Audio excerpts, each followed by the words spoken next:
everybody. It's Bondal and Jolly with Elevate and 365, and thanks for joining me for today's casual conversation.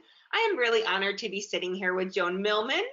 Joan is an amazing person and has a wonderful story that we're going to share today. Joan started as a real estate agent in the 1970s and has actually evolved over the years. It took over the helm of Listingbook, which is a very successful company that was run by her husband, and is now part of the Elevate family. And Joan, thank you so much for joining me today. I know you're a little nervous to be on camera. You told me that you don't spend a lot of time on camera, No, I but don't.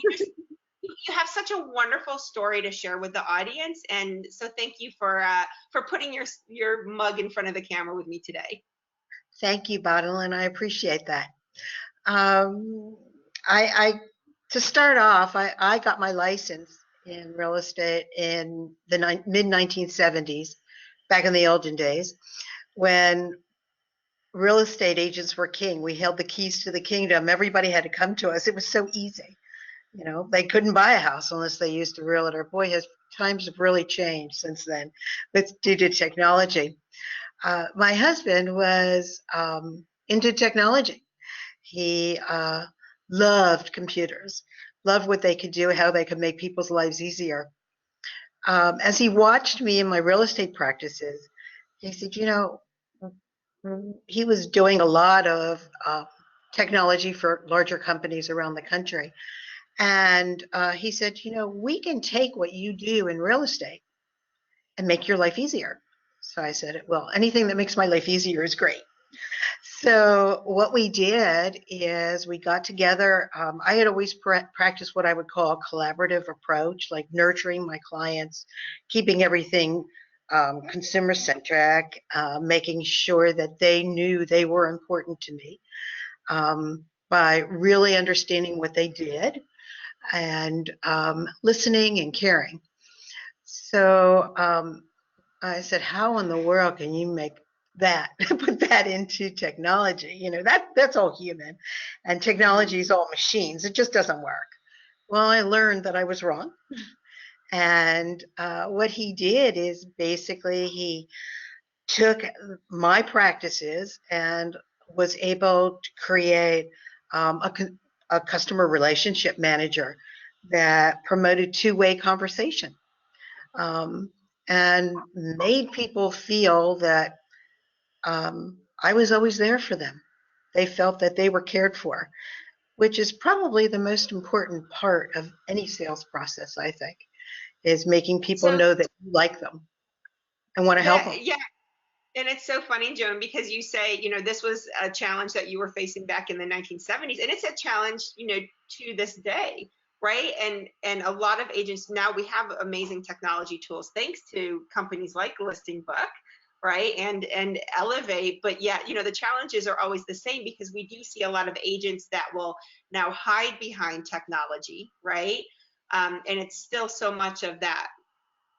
It's a people game at the end of the day. That never changes. No, it doesn't. It doesn't matter whether you're using social media or whether you're sitting there across the table and talking to someone. You're still talking to them. You might be talking to them through another means. Whether you're using a blog, letting them know about your expertise in an area or important things that are happening, whether you're watching what they're doing in your customer relationship, your CRM, you're still using the same practices. As long as you keep yourself consumer-centric, you're going to succeed, you're going to be more effective, and you're going to produce more transactions. So it's utilizing, you know, agents are crazy busy. Timely follow-up is not an easy thing to do in this world. But using technology, that follow-up can be consistent. And really, when you think about it, today people use different means to communicate. They might communicate by text, they might communicate by email, they might communicate by old-fashioned personal calls. But what you have to do is recognize how they communicate and communicate back to them in that same manner. So utilizing technology, you can do that. It's just being able to understand how to nurture. And technology does a great job. Well, that's wonderful. And so, Joan, I love the fact that, you were somebody who started as a real estate agent. Your husband was the big tech head, but yet somehow, you ended up evolving and taking over Listing Book after, your husband's sudden passing, unfortunately, in 2012. But the fact that you were able to transition your skill sets from what you were doing as a realtor into running this really high level tech company is just so inspiring. Could you talk a little bit about that with our audience? Well, my husband's partner probably thought I would fail within the first 2 to 3 months. I'm a pretty determined person, so that wasn't in my game set. I wasn't really looking at that, but I had a lot of help. But the thing is, the same practices that I actually used in real estate, I learned they were successful in business. It really doesn't matter what kind of business as you're in. I had to learn the basics, of course, and that was a lot of sleepless nights, trying to figure out honestly what my husband did because he passed very suddenly and we didn't have that chance for him to really teach me. So I had to learn by myself. It was sort of trial and error. Um, but you'd be amazed when people know that you're trying to do something. They're very forgiving if you make some mistakes. And you have to begin to realize, failure, if you don't fail, you're never going to learn. So you have to keep at it.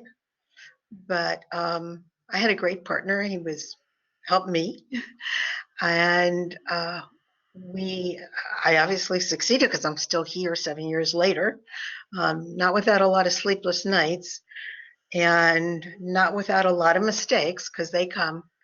But the one thing I think that I did is I just kept going, don't stop putting myself out there, whether it was wrong or right, trying, and then embracing technology was the other thing.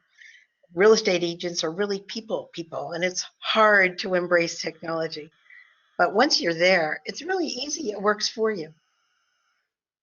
Well, Joan, that's some wonderful advice for our audience, right? Just keep going, whether you're going through adversity or change, or just struggling with where you are inside of your business, right? Just don't back down. Keep going. It's okay to fail. It's okay to make mistakes.